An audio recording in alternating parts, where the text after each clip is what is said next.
Hello best friend, and welcome back to my channel. I hope you're all having the most incredible day. This is the first time that you're watching my channel. My name is Sebastian and I welcome you guys with open arms. I do pop culture videos every single day, so if you're looking for a new messy best friend, honey, you have found me. So why don't you grab a snack and a drink, hit that subscribe button. I would be so incredibly grateful. Now, I saw your guys' comments saying that you wanted me to talk about this.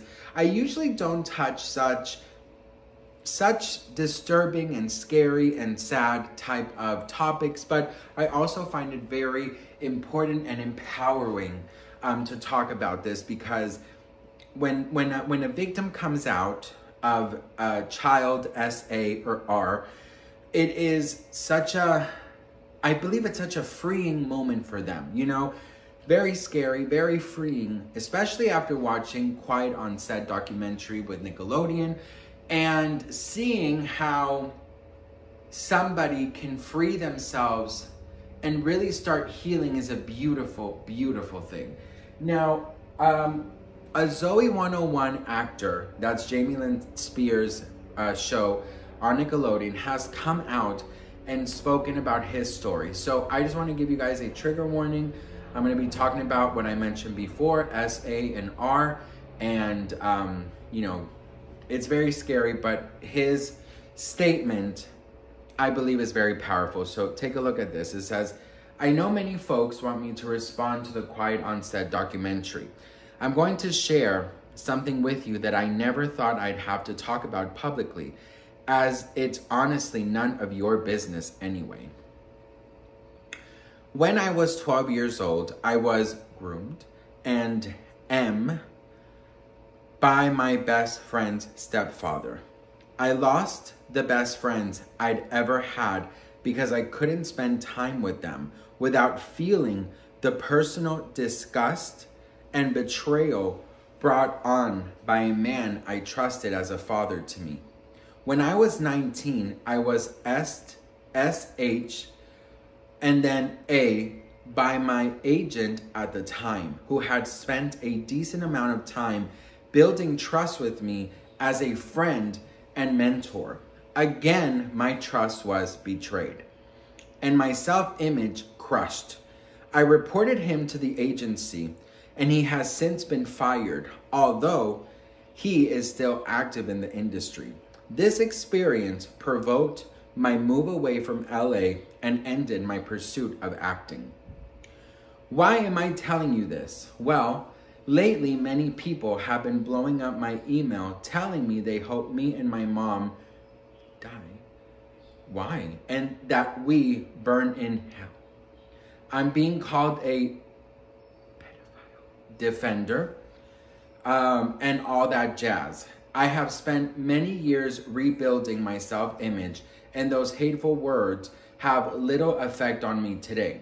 But I imagine many of my friends in the business are being equally harassed. If they aren't joining the chorus, so I'm sharing this with hope that some of you can recognize that just because a person doesn't shout out from the rooftops that pedophiles are bad, that people can suck, that does not mean they don't have their own reasons for staying silent. Good reasons, personal reasons. I have extreme empathy for anyone who has been taken advantage of by people they trusted. I hope they are all able to grow to love themselves and have great support from their family and friends in their journey of recovery. I also ask you all to take a few moments and consider why someone might not share their experiences publicly and not immediately shame them for reserving their right to privacy. I never had a bad experience working on set of a Nickelodeon show, and I never had a bad experience with Dan. I have nothing to add to the conversation that anyone would care to hear. I like to believe people have the capacity to be better humans, and Dan appears to recognize that he had been an asshole in the past. I like to believe he is fully capable of being a creator and coworker everyone can enjoy working with. I have no expectation to work with him again. This is just me wanting good for anyone who wants to be better.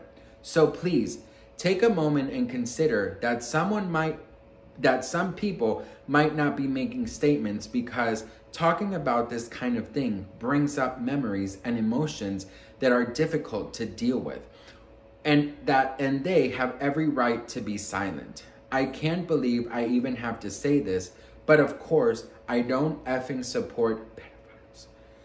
Please stop wishing death upon my family, and please reconsider harassing other actors who wish to maintain their privacy. You never know who has already been a victim of the hell you're wishing upon them. That's from Matthew Underwood. Whew.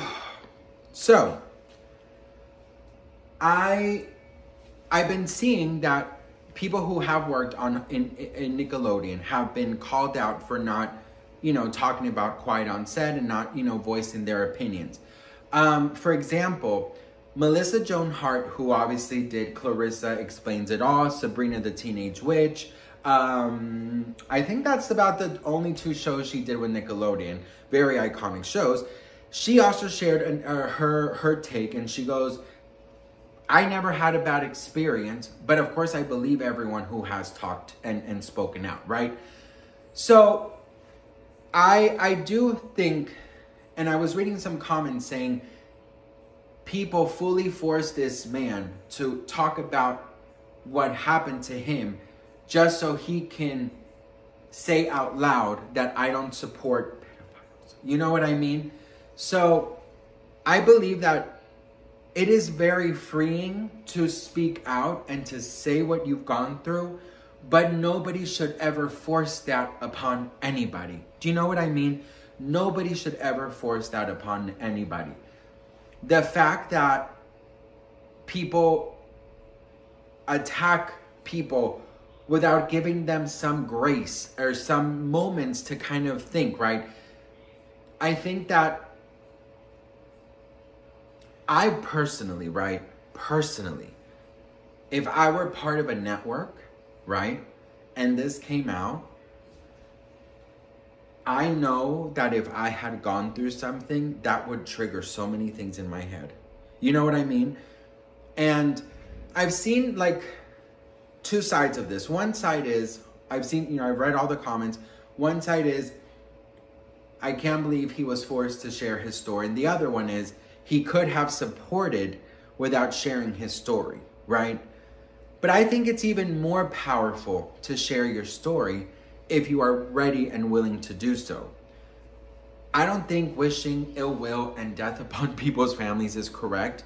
And I understand why people would want everyone who has worked there to speak out in case there were more victims or in case there were other things that we just don't know about and, more stories to tell, right? But one thing he is right is you have to share things whenever you're ready. You can't just go out there and share it because people are pressuring you to share it. And I feel for him and anyone out there who has gone through this, and I know that it's a lot of you guys, and you might have never been given the opportunity or even thought about saying it out loud. So you have been dealing with this by yourself. And I just want to tell you that I love you, that you are not alone, that this was not your fault, okay? And that these chains that were placed on you, you have the right to break them. But you need to take your time. You need to feel safe. You need to be in an environment where you want to be fully, in like a safe place, Oftentimes people don't share things because they're scared of people's reactions. They're scared of their family not believing them. They're afraid of people, being mean to them or calling them a liar or saying that they're the ones who are responsible for it. So obviously there's tons of moments where you're like, I'm not going to share this. But I just want you to know that your story is worthy of being told. that you are believed here and that I love you. And that's all I gotta say about that, best friend. So what do you guys think? Let me know in the comments below. I'd love to hear from you guys. Thank you so much for watching. I'm sending all my love to him and to everyone out there who needs, you know, an extra loving today. Happy Easter to all who celebrate, and I will see you guys in my next video. Mwah. Bye.